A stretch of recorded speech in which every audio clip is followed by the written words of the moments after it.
इयत्ता तिसरी, विषय परिसर, धडा 6वा, आपल्या गावाची ओळख. विद्यार्थी मित्रांनो, आता आपण हा पाठ समजून घेणार आहोत. दिलेल्या शब्दकोड्यांमधून गावांची नावे शोधा. बघा, या फळ्यावरती तुम्हाला शब्दकोडं दिलेलं आहे आणि त्या शब्दकोड्यामध्ये गावांची नावं शोधून तुम्हाला लिहायची आहेत. याप्रमाणे तुम्ही सुद्धा आपल्या पुस्तकामध्ये गावांच्या नावांना अशा खुणा करायच्या आहेत. बघा, हा पहिला आहे भंडारा, दुसरा गाव आहे सातारा, जालना, बीड,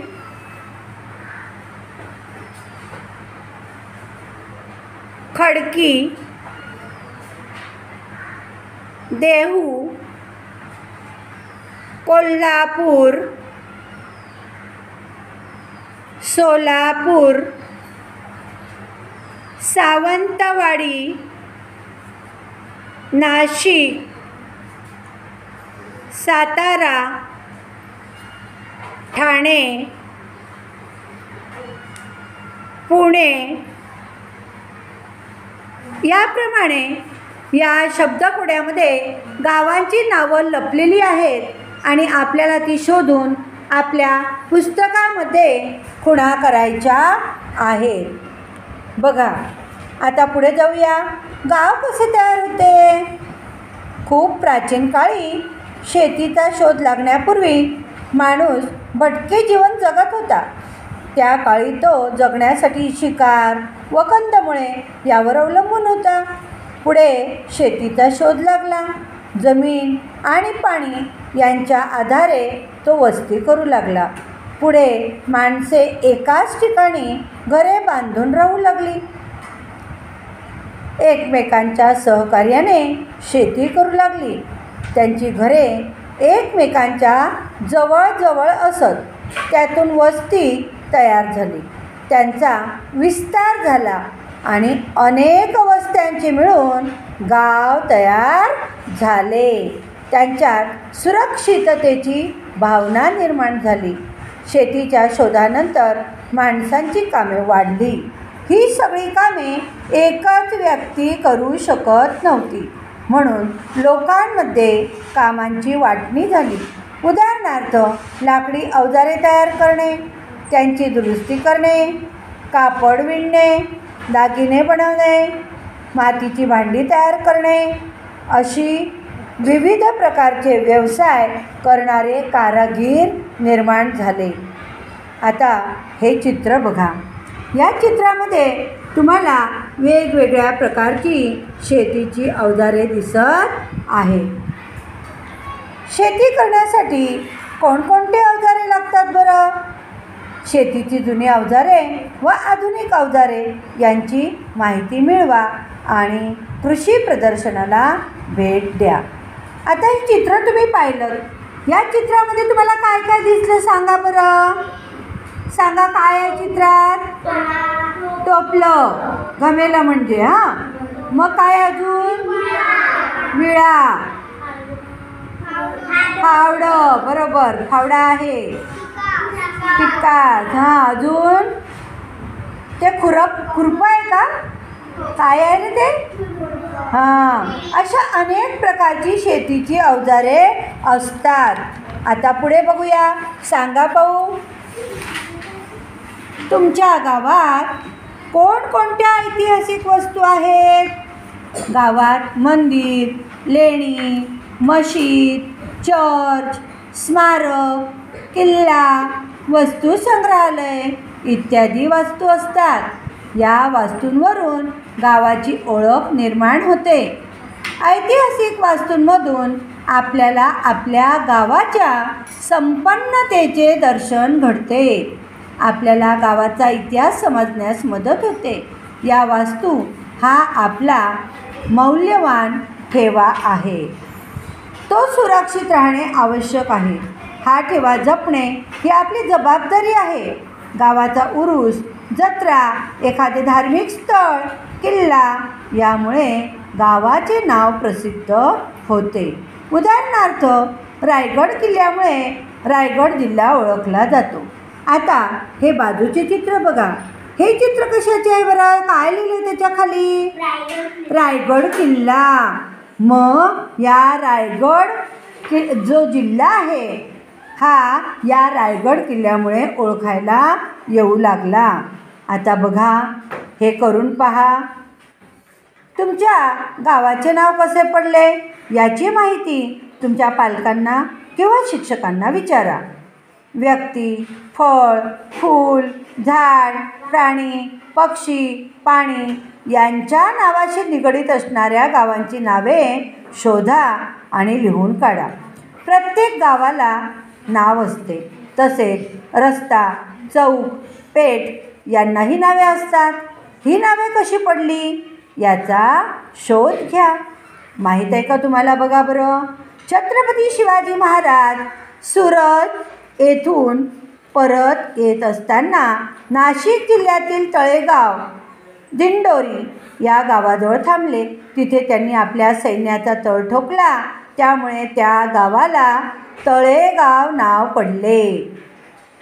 अहमदनगर जिल्ह्यातील धामणगाव पाट या गावाच्या परिसरात पूर्वी धामण या नावाचे वृक्ष मुबलक प्रमाणात असल्यामुळे या गावाला धामणगाव असे नाव पडले. जालना जिल्ह्यातील परतूर तालुक्यामध्ये आष्टी धोतर जोड्याची नावाचे गाव आहे. तेथे पूर्वी उत्तम व तलम धोतर जोड्या तयार होत असत. त्यामुळे त्या गावाला आष्टी धोतर जोड्यांची म्हणून ओळखले जाते. आता हे चित्र बघा.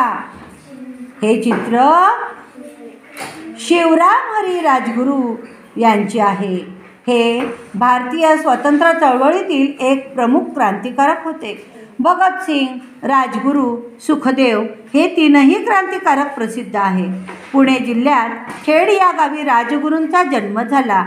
प्राथमिक शिक्षणानंतर ते अमरावतीस गेले. तेथे हनुमान व्यायामशाळेत त्यांनी देशभक्तीची दीक्षा घेतली. वयाच्या 15व्या वर्षी संस्कृत भाषेचा अभ्यास करण्यासाठी ते बनारसला गेले. त्यांना मराठी, संस्कृत, हिंदी, उर्दू, इंग्रजी अशा अनेक भाषा अवगत होत्या.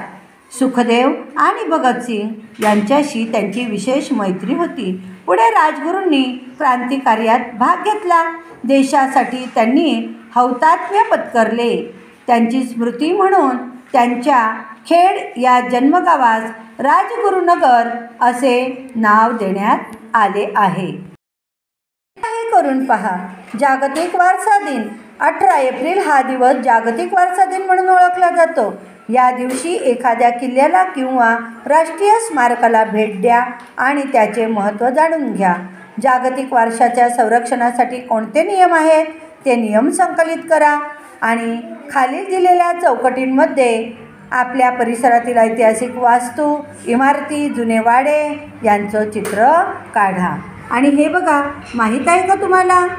संत गाडगे महाराजांचे मूळ नाव देबूजी झिंगराजी जानोरकर होय.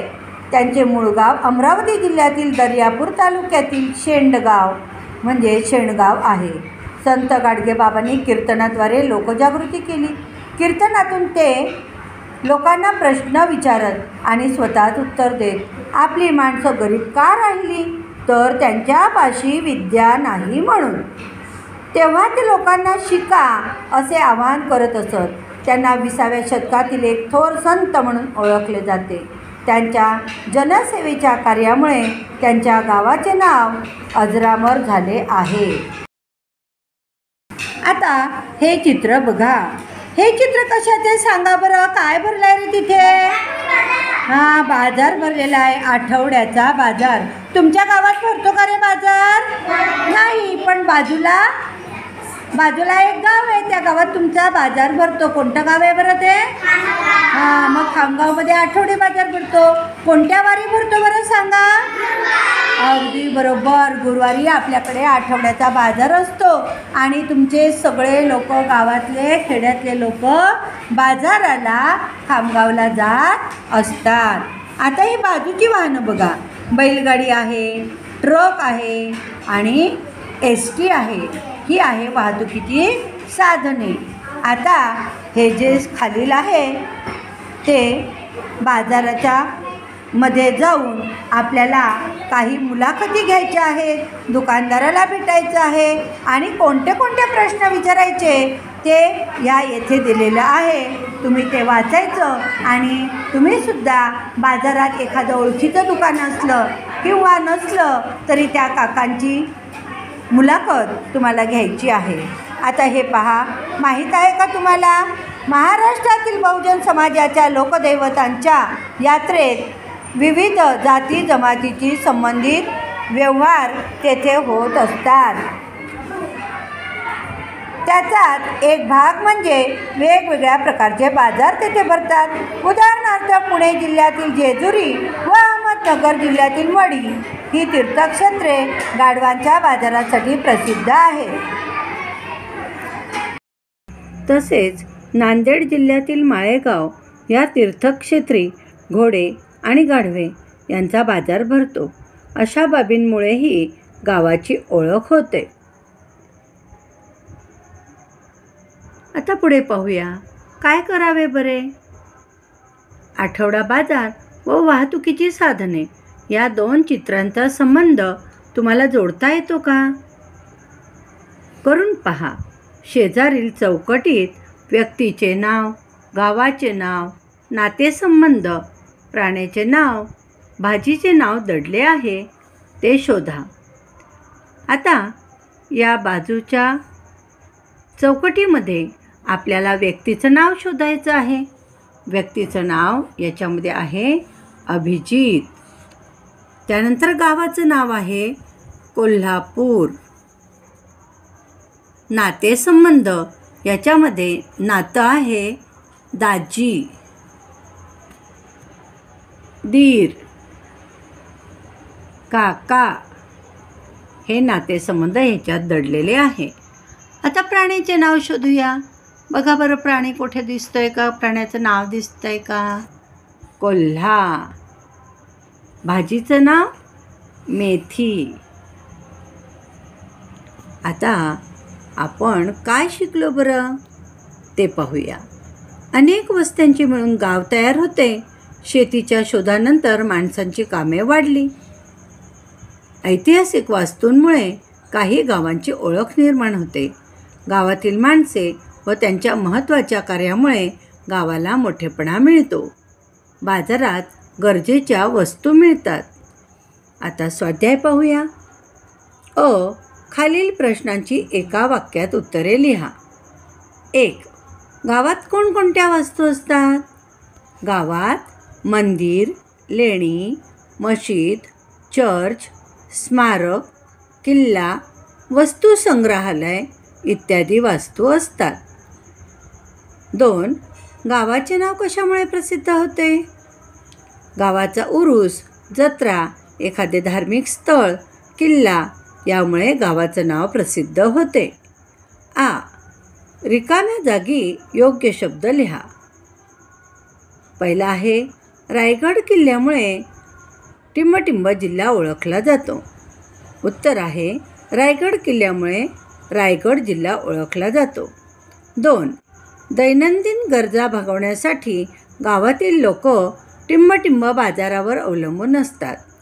उत्तर आहे दैनंदिन गरजा भागवण्यासाठी गावातील लोक आठवडे बाजारावर अवलंबून असतात.